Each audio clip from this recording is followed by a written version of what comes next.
خطاب کا موضوع ہے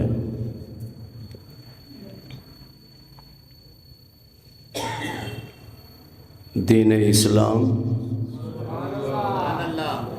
اور سرکار مدینہ صلی اللہ علیہ وسلم کی رحمت للعالمین۔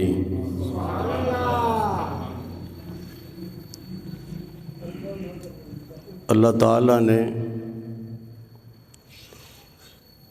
انسانوں کی، کس کی؟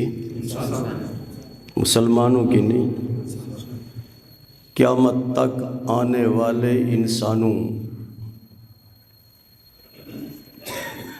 کو سیدھے راستے پر چلانے کے لیے 1,24,000 یا کم و بیش نبی بھیجے۔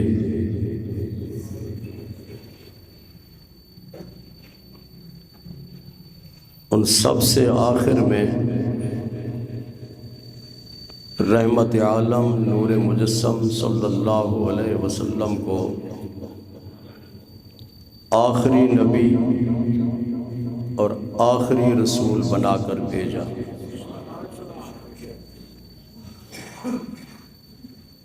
پہلے انبیاء علیہ السلام میں سے حضرت داؤد علیہ السلام کو جو کتاب دی گئی اس کا نام زبور ہے، اور حضرت موسیٰ علیہ السلام کو جو کتاب عطا کی گئی اس کا نام تورات ہے۔ حضرت عیسیٰ علیہ السلام کو جو کتاب ہدایت عطا کی گئی اس کا نام انجیل ہے، اور اپنے پیارے حبیب صلی اللہ علیہ وسلم کو جو کتاب عطا کی گئی اس کے تقریباً 56 نام ہیں، جو کہ میں نے پہلے پارے کی تفسیر میں لکھے 56 ہیں،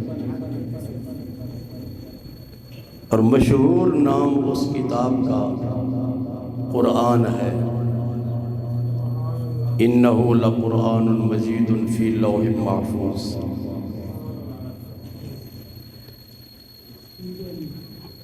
اس کتاب کے پڑھنے سے تمام انسانوں کو اپنی زندگی گزارنے کے ہر شعبے میں رہنمائی عطا کی گئی کہ اگر تم کامیاب زندگی بسر کرنا چاہتے ہو تو اس کتاب پر عمل کرو، اس کی تعلیمات پہ عمل کرو، تمہیں کامیابی حاصل ہو۔ کوئی ایسا شخص ہے جو ناکامی چاہتا ہو؟ کیوں بھی؟ بولو۔ بچہ بھی چاہتا ہے کہ میں کامیاب ہوں، نوجوان بھی کامیابی چاہتا ہے، بوڑھا بھی کامیابی چاہتا ہے۔ انسان زندگی کے کسی بھی شعبے سے تعلق رکھتا ہو، وہ اپنے شعبے میں کامیابی چاہتا ہے، ناکامی کوئی بھی نہیں چاہتا۔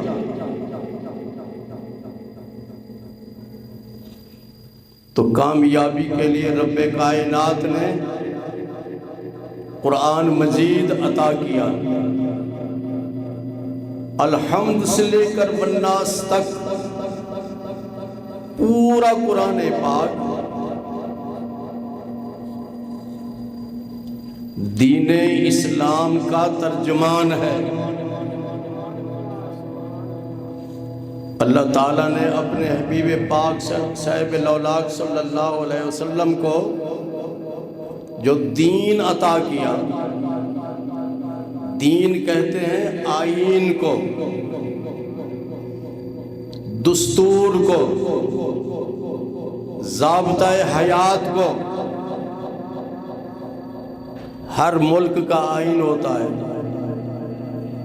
اس ملک کے رہنے والے مسلمان ہوں، کافر ہوں، ہندو ہوں، یہودی ہوں، عیسائی ہوں، تمام لوگ جو اس ملک میں رہتے ہیں اس آئین کے پابند ہوتے ہیں، اس آئین کے مطابق زندگی بسر کرتے ہیں کہ نہیں؟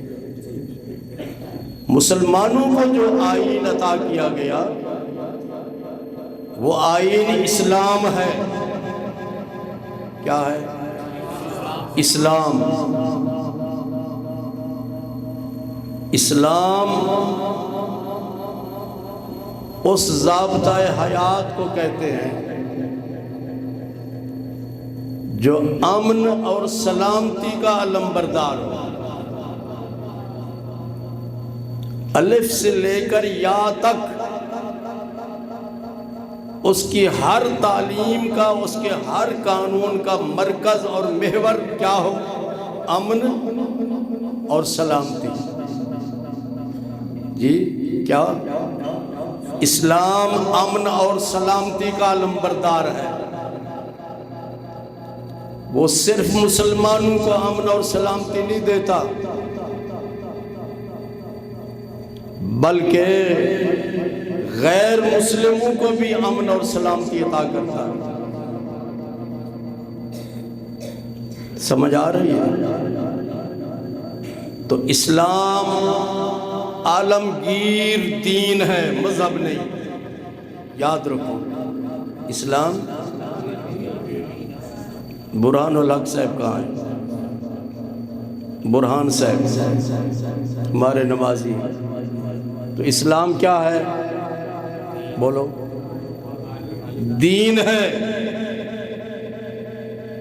مذہب نہیں۔ دین ہونے کے ناطے ہر شخص کو امن اور سلامتی فراہم کرتا ہے۔ اس کے نام میں سلامتی ہے، اسلام امن اور سلامتی کا علمبردار ہے۔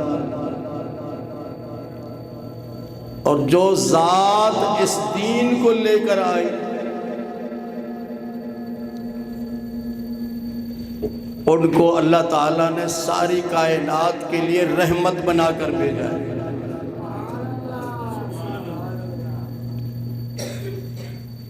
یہ نہیں فرمایا رحمت للمومنین،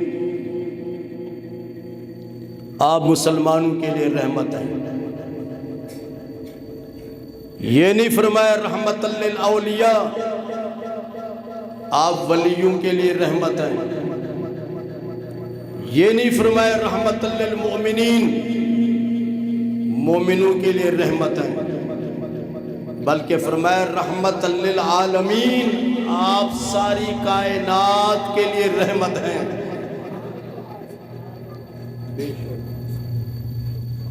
پھر کائنات میں دو چیزیں ہیں، کئی ایسی ہیں کہ جن میں روح ہے، کیا ہے؟ اور کئی ایسی ہیں جن میں روح نہیں ہے۔ انسان میں روح ہے، حیوانات میں روح ہے، پرندوں میں روح ہے، جانوروں میں روح ہے، زمین کے اندر رہنے والی چیزوں میں روح ہے، اور کئی ایسی چیزیں ہیں کہ جن میں روح نہیں ہے، جیسے پہاڑ ہے، پتھر، مٹی ہے، اور اس طرح کی ساری چیزیں جن میں روح نہیں ہے۔ لیکن رب نے ارشاد فرمایا محبوب، روح والی چیز ہو یا روح والی چیز نہ ہو، ان سب کے لیے آپ رحمت ہیں۔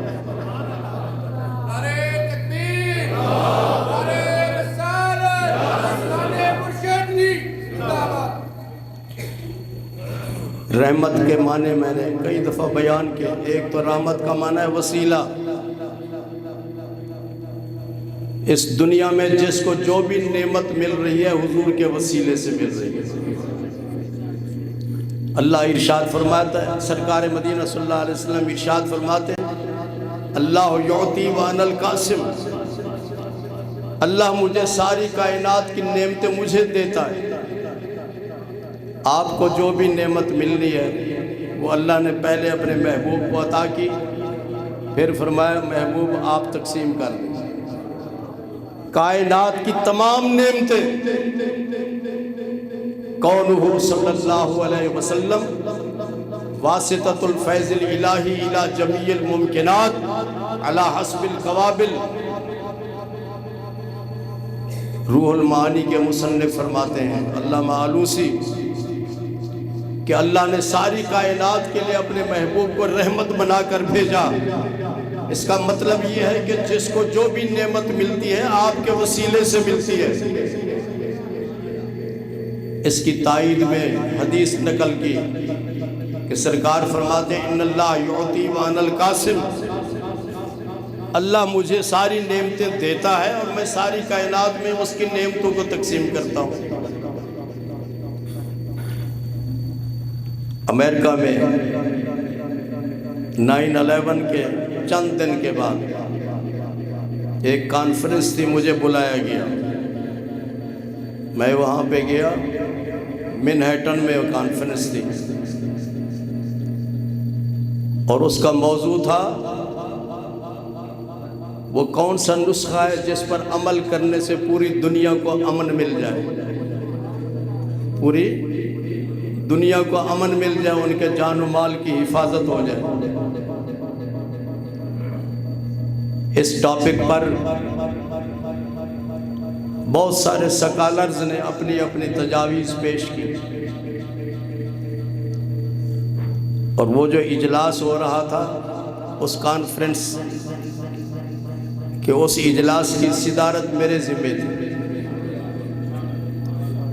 تو میں نے آخر میں اپنے صدارتی خطاب میں کہا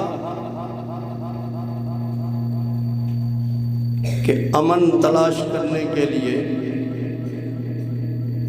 جان و مال کی حفاظت کے لیے دنیا کے کسی سکالر کے نسخے کی ضرورت نہیں ہے۔ آئیے ہم اس ذات پاک کی طرف رجوع کرتے ہیں جن کو اللہ نے ساری کائنات کے لیے رحمت بنا کر بھیجا۔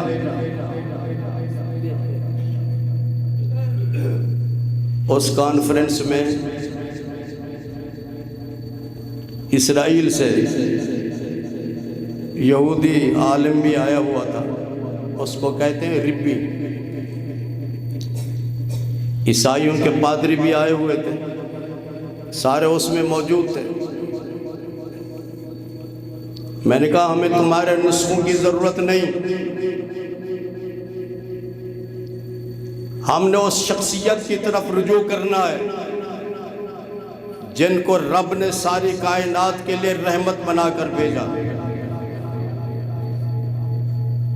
صرف وہ مسلمانوں کے لیے رحمت نہیں، ساری کائنات کے لیے رحمت ہے۔ انہوں نے ایک نسخہ عطا کیا ہے، اگر آپ اس پر عمل کریں گے تو ساری دنیا کو امن مل جائے گا۔ وہ نسخہ کیا ہے؟ افسوس ہوتا ہے کہ ہم اپنے بچوں کو انجینئر بنائیں گے، ڈاکٹر بنائیں گے، دنیاوی تعلیم بہت زیادہ ان کو پڑھائیں گے اور اس پہ پیسے بھی بہت خرچ کریں گے، اور جو ہماری بنیادی تعلیم ہے قرآن اور حدیث، اس کے لیے نہ ہم توجہ کرتے ہیں، نہ اپنے بچوں کو اس کی تعلیم دینے کی کوشش کرتے ہیں، جس سے ہماری دنیا بھی سنورتی ہے، قبر بھی سنورتی ہے اور آخرت بھی سنورتی ہے۔ ہفتے کے بعد آپ جمعہ کے لیے آتے ہیں تو بہت اچھے لوگ، میں ان کو ویلکم کرتا ہوں، ان کو مبارک دیتا ہوں، جو اذان سنتے ہی مسجد میں آ جاتے ہیں، اور کچھ حضرات اپنی مصروفیات کی وجہ سے اس وقت آتے ہیں جب خطبے کی اذان ہوتی ہے یا نماز کھڑی ہوتی ہے۔ ایک ہفتے کے بعد آپ نے آنا ہے تو کم از کم خطبہ سنیں، کوئی کچھ باتیں سنیں اور آ کے لوگوں تک پہنچائیں۔ حضور صلی اللہ علیہ وسلم نے ارشاد فرمایا جو اذان سن کر مسجد میں آتا ہے جمعہ کے دن تو اس کو کتنا ثواب ملتا ہے؟ فرمایا اونٹ کی قربانی کے برابر اس کو ثواب دیا جاتا ہے۔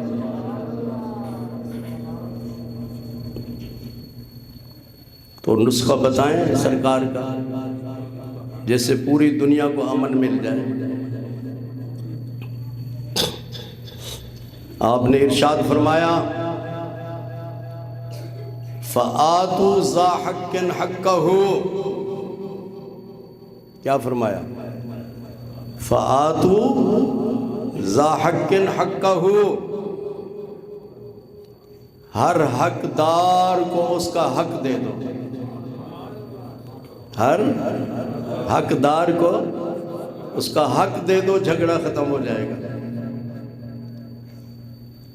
آپ اپنے گھر میں دیکھیں، گھر میں جھگڑا ہوتا ہے، باپ کسی بیٹے کو زیادہ جائیداد دے دیتا ہے، دوسرے کو کم دے دیتا ہے، جھگڑا شروع ہو جاتا ہے۔ اسی طرح کونسلر جو ہے اس نے یہ سڑکیں بنانی ہے، گلیاں بنانی ہے، اپنے علاقے میں وہ خرچ کرے، دوسرے علاقے میں خرچ نہ کرے تو وہ لوگ ناراض ہو جاتے ہیں کہ نہیں ہوتے؟ علاقائی سطح پر، ضلعی سطح پر، صوبائی سطح پر، ملکی سطح پر اور بین الاقوامی سطح پر اگر کسی کو حق نہیں ملتا تو وہ اپنا حق حاصل کرنے کے لیے احتجاج کرتے ہیں یا نہیں کرتے؟ اس سے بد امنی اور انتشار اور فساد پیدا ہوتا ہے۔ تو حضور صلی اللہ علیہ وسلم نے 2 لفظوں میں بتا دیا، فساد ختم کرنا ہے، انتشار ختم کرنا ہے، بد امنی ختم کرنی ہے۔ امن چاہتے ہو، سلامتی چاہتے ہو تو جس کا جو حق بنتا ہے اس کو اس کا حق دے دو، امن قائم ہو جائے گا۔ اب فلسطین اور اسرائیل وغیرہ وہاں پہ یہ جو جھگڑا چل رہا ہے اور اس نے تباہی اور بربادی شروع کی ہوئی ہے، اس کی وجہ یہی ہے کہ فلسطینیوں کو ان کا حق نہیں مل رہا۔ اسی طرح کشمیر کے اندر جھگڑا فساد چل رہا ہے اس لیے کہ ان کو ان کا حق نہیں دیا رہا یا دیا جا رہا۔ پوری دنیا کی آپ سٹڈی کر لیں، اس کا مطالعہ کر لیں تو آپ اس نتیجے پر پہنچیں گے کہ جب کسی قوم کو، کسی فرد کو، افراد کو، اشخاص کو ان کا حق نہ دیا جائے، ان کی حق تلفی ہو، ان پر ظلم و ستم ہو، تو پھر امن اور سلامتی قائم نہیں ہو سکتا۔ تو امن قائم کرنا چاہتے ہو، فساد ختم کرنا چاہتے ہو، انتشار ختم کرنا چاہتے ہو تو لوگوں کو ان کا حق دیا جائے۔ حضور صلی اللہ علیہ وسلم کو رب نے رحمت للعالمین بنا کر بھیجا، اور رحمت للعالمین کی شان یہ ہے کہ ان کے بڑے بڑے جو دشمن تھے جنہوں نے مکہ مکرمہ سے آپ کو نکالا، آپ ہجرت کر کے مدینہ منورہ تشریف لائے، اور جب حضور صلی اللہ علیہ وسلم فاتحانہ انداز میں آپ مکہ میں داخل ہوئے اور مکہ شریف کو فتح کیا، تو اس وقت آپ کے جو دشمن تھے جنہوں نے تقریباً 13 سال تک اسلامی دور میں مکہ مکرمہ میں مسلمانوں کو اذیت دی، حضور صلی اللہ علیہ وسلم کو تکلیف پہنچائی، وہ سارے دشمن سامنے تھے، آپ کے سامنے کھڑے ہوئے تھے۔ تو جنہوں نے اتنا بڑا ظلم کیا ہو، بتاؤ وہ اس قابل ہے کہ ان کو زندہ رہنے دیا جائے؟ جیسا کہ آج کل حالات اس قسم کے ہیں کہ اگر کوئی سامنے کھڑا ہوتا ہے تو اس کو فوراً گولی کا نشانہ بنایا جاتا ہے، اور جو کچھ وہاں ہو رہا ہے غزہ میں، لبنان میں، شام میں، یہی چیزیں ہو رہی ہیں۔ کسی کو برداشت نہیں کیا جا رہا، گولیوں سے انہیں بھونا جا رہا ہے، ان کی بلڈنگوں کو تباہ بالا کیا جا رہا ہے، برباد کیا جا رہا ہے۔ دشمن سامنے ہیں، سارے لائن میں کھڑے ہیں، اب وہ اس انتظار میں ہے کہ کس وقت حضور صلی اللہ علیہ وسلم حکم دیتے ہیں اپنے غلاموں کو کہ ان کے سر قلم کر دیے جائیں۔ حضور صلی اللہ علیہ وسلم نے ارشاد فرمایا، بتاؤ میں تمہارے ساتھ کیا سلوک کروں؟ جی کیا فرمایا؟ بتاؤ تمہارے ساتھ کیا سلوک کیا جائے؟ وہ سارے کچھ رشتہ دار بھی تھے، ہمسائے بھی تھے، مکہ میں رہنے والے، وہ سارے عربی بولنے والے تھے۔ انہوں نے کہا انت اخ کریم وابن اخ کریم، آپ ہمارے مہربان بھائی ہیں، مہربان باپ کے بیٹے ہیں۔ ہم آپ سے توقع رکھتے ہیں کہ ہمارے ساتھ وہی سلوک کیا جائے جو حضرت یوسف علیہ السلام نے اپنے بھائیوں کے ساتھ سلوک کیا تھا۔ زاہد بھائیوں نے کیا کیا تھا؟ حضرت یوسف علیہ السلام کو کنویں میں ڈالا تھا کہ نہیں؟ تو اللہ تبارک و تعالیٰ نے جبریل علیہ السلام کو بھیج کے حضرت یوسف علیہ السلام کو بچا لیا غرق ہونے سے۔ پھر وہ وقت آئے کہ آپ مصر کے پرائم منسٹر بنے، وزیر اعظم بنے، تو غلہ لینے کے لیے ان کے بھائی وہاں مصر میں گئے، تو آپ نے بھائیوں کو پہچان لیا، تو آپ نے ارشاد فرمایا کہ تم جانتے ہو میں کون ہوں؟ تو وہ نہ پہچان سکے، پھر آپ نے بتایا کہ میں تمہارا بھائی یوسف ہوں، تم نے میرے ساتھ یہ سلوک کیا، اب بتاؤ میں تمہارے ساتھ کیا سلوک کروں؟ تو انہوں نے یہی کہا، کیا آپ ہمارے مہربان بھائی ہیں، مہربان باپ کے بیٹے ہیں، ہم آپ سے معافی چاہتے ہیں۔ تو حضرت یوسف علیہ السلام نے اس وقت ارشاد فرمایا، لا تثریب علیکم اليوم، آج کے بعد تم پر کسی قسم کی ملامت نہیں ہوگی، تم سے کوئی بدلہ نہیں لیا جائے گا، میں تمہیں معاف کرتا ہوں۔ تو مکے والوں نے عرض کیا، آپ ہمارے مہربان بھائی ہیں، مہربان باپ کے بیٹے، ہم آپ سے وہی سلوک چاہتے ہیں جو حضرت یوسف علیہ السلام نے اپنے بھائیوں کے ساتھ کیا تھا۔ تو آپ مسکرائے، آپ نے ارشاد فرمایا، لا تثریب علیکم اليوم، جاؤ میں نے تمہیں معاف کر دیا۔ 13 سال مسلسل ظلم کرنے والوں کو سرکار مدینہ صلی اللہ علیہ وسلم نے معاف کر دیا۔ آج ڈپریشن کا شکار ہے لوگ کہ نہیں؟ بولیں، تھوڑا سا کسی کو کوئی بات کر دے تو وہ برداشت نہیں کر سکتا، اگر اس کے پاس پستول ہے یا اس کے پاس گن ہے، وہ جائے گا، وہ لے کے آئے گا اور مار دے گا۔ ہے یہ بات کہ نہیں؟ آئے دن کے یہ واقعات ہیں۔ کیا یہ نبی کی سنت ہے؟ جس کا کلمہ پڑھتے ہو کیا اس نے یہی سبق دیا ہے؟ اللہ فرماتا ہے، وَبَشِّرِ الصَّابِرِينَ الَّذِينَ إِذَا أَصَابَتْهُمْ مُصِیبَۃٌ قَالُوا إِنَّا لِلَّهِ وَإِنَّا إِلَیْهِ رَاجِعُونَ، اور فرمایا إِنَّ اللَّهَ مَعَ الصَّابِرِينَ، اگر کوئی شخص آپ کی بے ادبی کرتا ہے، گستاخی کرتا ہے تو صبر کرو، اللہ صبر کرنے والوں کے ساتھ ہوتا ہے۔ تو رحمت عالم نور مجسم صلی اللہ علیہ وسلم نے اپنی تعلیمات کے مطابق ہمیں یہ سبق دیا کہ میرا دین دین اسلام ہے، اور اسلام امن اور سلامتی کا علم بردار ہے، اور رب نے مجھے رحمت للعالمین بنا کر بھیجا ہے۔ میں نے اپنے دشمنوں کو معاف کیا، تم بھی اپنے دشمنوں کو معاف کرنے کا سلیقہ سیکھو۔ اللہ تعالی ہمیں اس کی توفیق عطا فرمائے۔ وآخر دعوانا الحمدللہ رب العالمین۔